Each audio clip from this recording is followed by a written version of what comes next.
خبر شامل کریں گے ڈیرہ اسماعیل خان سے انٹرنیشنل سطح کے معروف نوحہ خواں پیر سبطین شاہ کا صرف میو نیوز کے رپورٹر احمد علی راجپوت کو خصوصی انٹرویو۔ جی ناظرین، اس ٹائم ہم موجود ہیں مرکزی امام بارگاہ اللہ بمبو شاہ کے ساتھ آستانہ عالیہ پیر حیدر شاہ صاحب پر۔ یہاں ہمارے ساتھ پوری دنیا کے معروف نوحہ خواں پیر سبطین شاہ صاحب موجود ہیں، جنہوں نے پوری دنیا میں نوحہ خوانی کے ذریعے اپنی آواز کا جادو جگایا، اور آج پوری دنیا میں ان کی آواز کی بدولت غم حسین کی مجالس کا آغاز کرنے والے ان کے نوحوں سے نوحہ خوانی کرتے ہیں اور پرسہ دیتے ہیں شہدائے کربلا کو۔ تو جانتے ہیں پیر سبطین شاہ صاحب سے کہ دوسری بات میں یہ بھی بتاتا چلوں کہ ضلع ڈیرہ اسماعیل خان میں سب سے پہلے ذوالجناح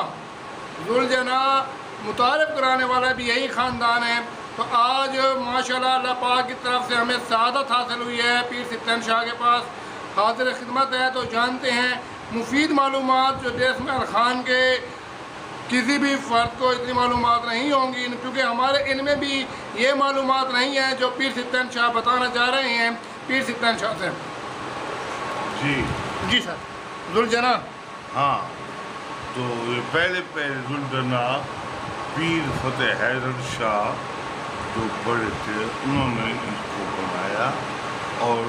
اس کی نقل انہوں نے لی ملتان والوں سے۔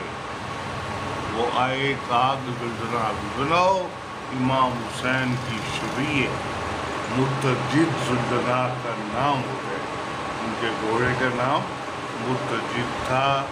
اور وہ بناتے رہے بڑے فتح حیدر شاہ۔ پھر چھوٹے فتح حیدر شاہ ہے جن کا مزار اقدس قبر اور یہاں پر موجود ہے۔ پیر لال حسین شاہ قلی نشین ہے، ان کے وہ والد گرامی میرے ماموں پیر چند بادشاہ ہمارے مرشد ہیں، انہوں نے اور پیر فتح حیدر شاہ نے ڈال کے لشکر حسین ماتمی دستہ نوحہ خان بشیر حسین قریشی ان کو جمع کیا اور ذوالجناح کو تیار کیا، وہاں سے آزاداری ہوئی تھی اور اسٹارٹ ہو۔ دوسرا ہم جانتے ہیں پیر سبطین شاہ صاحب سے کہ انہوں نے نوحہ خوانی کا آغاز کس دور میں کیا تھا، ان کے استاد محترم کون ہے نوحہ خوانی میں؟ ہاں، میں اس وقت چھوٹا تھا، میرے استاد محترم بشیر حسین قریشی تھے، ان کے ساتھ میں نے نوحہ، مجھے یاد ہے کہ 19